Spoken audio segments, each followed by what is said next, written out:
Hey guys, welcome to my end of term video on this gorgeous RS6 Avant. I've had this car for the past 3 months and covered 3,500 glorious miles in it. I've even had it cleaned for this occasion to show off its beautiful ultra blue paintwork. I don't have a plan or any kind of script for this particular video, so I suggest we jump in and take it out for one last drive. I can run through all of the positives that I've discovered during the past 3 months of temporary ownership and some of the negatives, because like every car on sale today, there are negatives, although on the whole, this car has been absolutely brilliant and I'm really going to miss it. I'm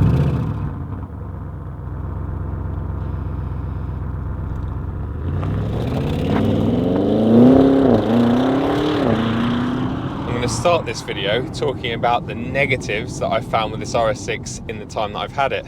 And then we'll move on to the positives, because there are far more of those. The first negative is throttle response, or lack of throttle response.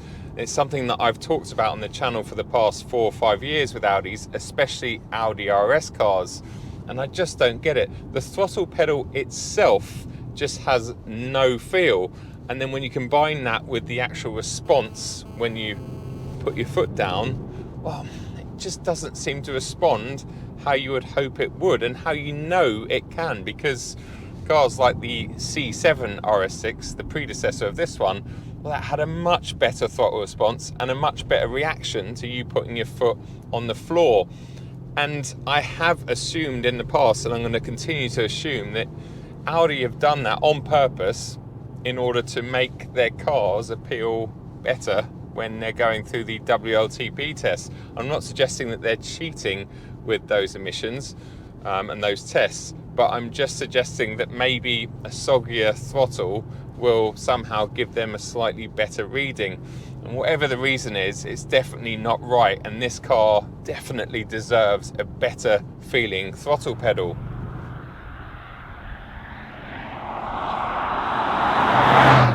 My next negative with the RS6, and in fact, again, all C8, A6s, A6 Avants, A6 Allroads, is the passenger door, especially, not wanting to close.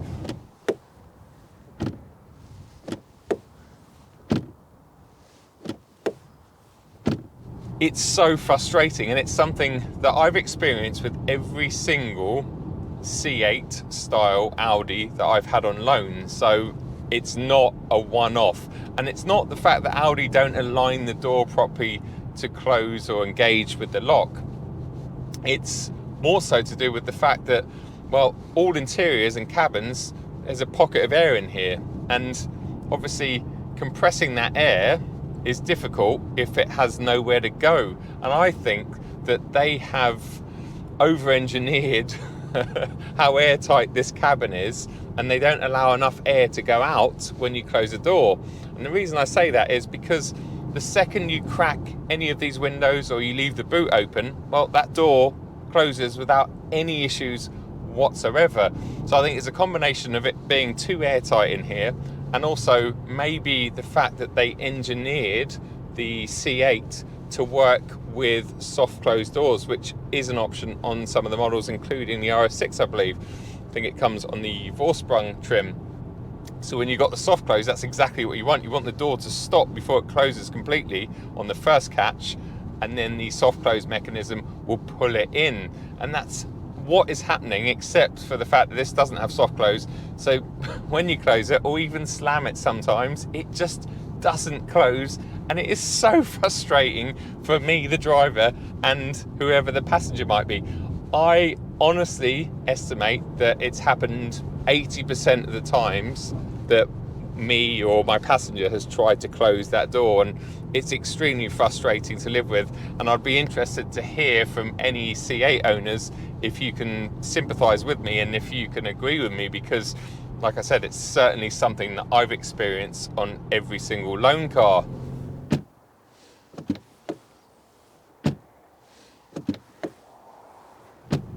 And my third and final slight negative is with this particular press car and its spec.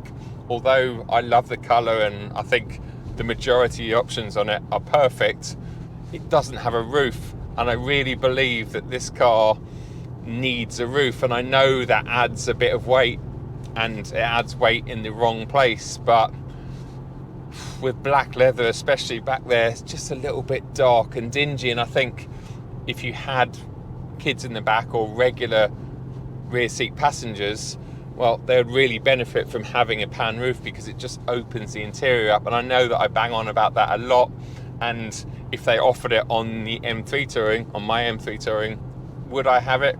Probably not, because the M3 is, in my opinion anyway, more of a driver focused car, whereas this is more of an everything package. I think it really misses the roof. So if you're looking at getting one of these and you live in the UK or a similar sort of climate, and you have long winters and short days, I really think the pan roof is an option to go for.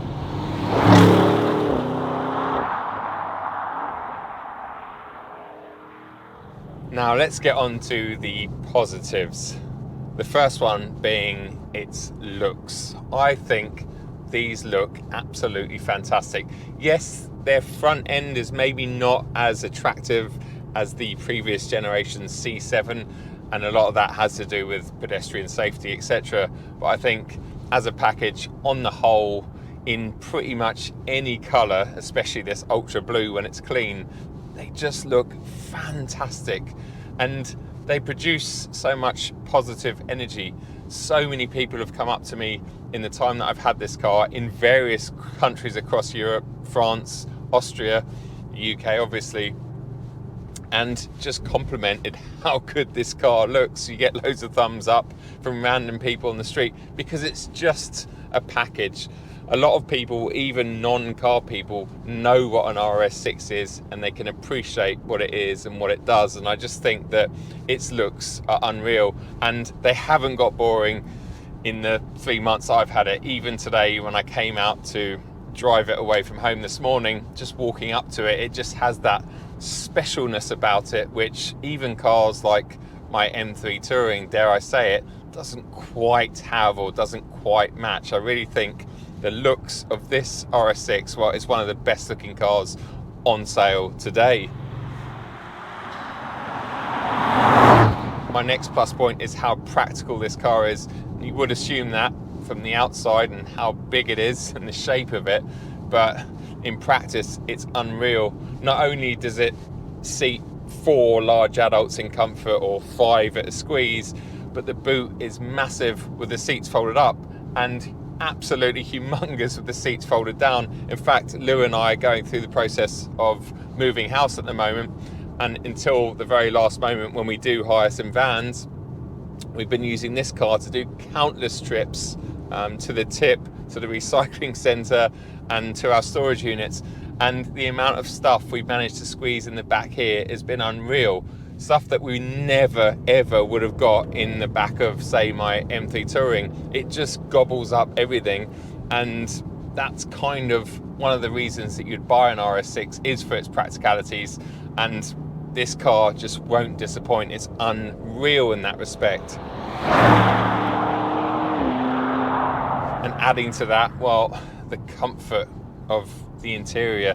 These seats, although they're nowhere near as supportive as, say, the carbon buckets that you can get in M cars these days, they're just really, really comfortable. And these are ventilated and heated, and on long journeys, they're just amazing. I really, really do love spending time in this driver's seat. And although the driving position typically in the Volkswagen group isn't perfect, it is very, very good. And even someone like me that has a very long torso, or lanky torso, I have no issue sitting in here. I'm not going to be taking this on a track day, so I don't need to be worried about the fact that I have got limited headroom. But in fact, even with my wintry bobble hat on, I've still got plenty of room up there. And that goes the same for the passenger seat, obviously, and the 2 outer rear seats. It's just a nice, comfortable, luxurious feeling car to cruise around in. All of this touchscreen stuff, yes, I've learned to live with it a lot more. I've used Android Auto on this, which I believe is now standard. And once you start using Android Auto, it actually works reasonably well. and the voice control actually works arguably better than BMW's. So once you've adapted to a lot of that, you kind of get used to it. But what is a small pain is the fact that you've just got greasy fingerprints and marks all over these screens all the time. So you need to keep a microfiber cloth or something in the glove box to hand that you can give it a wipe every so often, because as soon as the sun comes out, you just see fingerprints absolutely everywhere.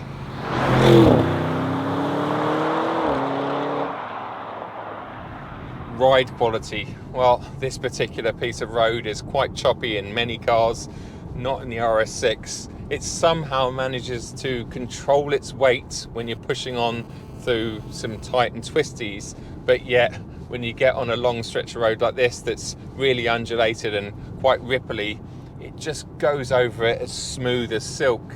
The air suspension does a fantastic job, and I do rave about the air suspension on these RS6s a lot, but honestly, it is so good, especially when you're in comfort and everything's knocked back, and that's the suspension setting that I have in my preset RS1 button.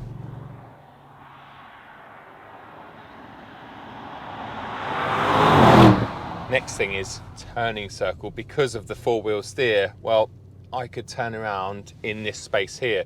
I could never do this in a BMW or a Mercedes equivalent. You just couldn't, because the rear axle is not helping you out. And that makes this car feel so much smaller than it is. It literally shrinks around you. And that's a positive when you're in town, when you're parking, or just when you're maneuvering.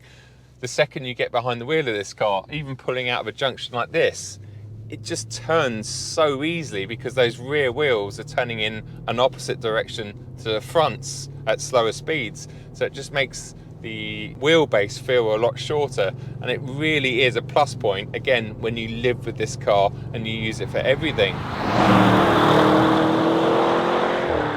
The next one is sound. It sounds good in here, and it sounds incredible on the outside, as Patrick and I discovered when I was flinging it around that car park in Austria.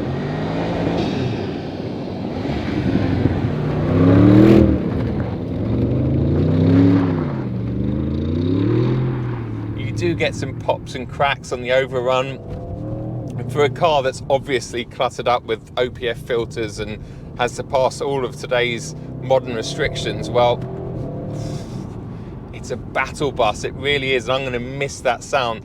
It's unmatched. It makes the straight six in my M3 sound very ordinary. It is such an awesome sound. From the second you fire this car up in the morning for the cold start, well, it just welcomes you.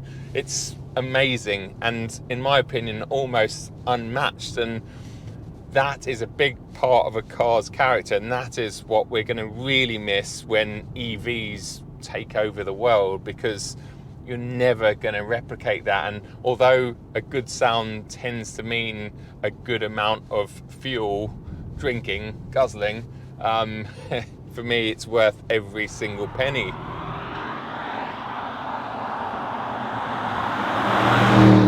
But perhaps this car's biggest trump card, when you consider all of those other positives we just talked about, is how well it handles when you push it down your favourite A or B road. I put it into RS2 now, so it has stiffened up that air suspension a little bit, turned all the traction control off, and it just defies everything. Really, really does. This is damp, salty, greasy, muddy. The traction this car finds is unreal. Oh, just unbelievable. In conditions like these, well, you wouldn't have got through that section any faster in anything else. And it did it comfortably. It wasn't dangerous. It didn't feel out of shape. It just went through there and dealt with it. And that's, once again, down to that incredible suspension. It supports the car, keeps it nice and flat, but it's still tracking. So it's still dealing with all those bumps and imperfections mid-corner, and those are the things that would normally throw a car off into the closest field, a car like a typical M car, for instance. If you went through there in the M5 competition, which, don't get me wrong, is still one of my absolute favourite cars, but if you went through there in an M5 comp in these conditions at that pace, well, you'd be doing very well to hang on to it, because that overly stiff riding suspension might very well throw you off the road. So how this car manages to do all of that so well is just brilliant. And the biggest question in my head, now that I've lived with this car for 3 weeks, is how good is the RS6 performance going to be? Because if they improve a few things even a little bit, like the throttle pedal for instance, well, it's going to be even better than this car. And although prices are slightly higher than this regular RS6, they're still not horrendous when you compare them to other cars and just the state of the sort of car market in general. But anyway, hopefully you've enjoyed this video and you've enjoyed my series of videos in the time that I've had this car. Massive thanks to the Audi UK press team for lending me this essentially for the past 3 months. I've had the best time ever with it. It's a fantastic bit of kit, and whenever I see one out on the road now, I am going to have a slight bit of jealousy for whoever owns these, because although yes, I've chosen to have an M3 Touring because the driving dynamics of that car outweigh everything else, well, big respect to the C8 RS6. Brilliant bit of kit. Guys, until the next time, take it easy, and I'll see you then. Cheers.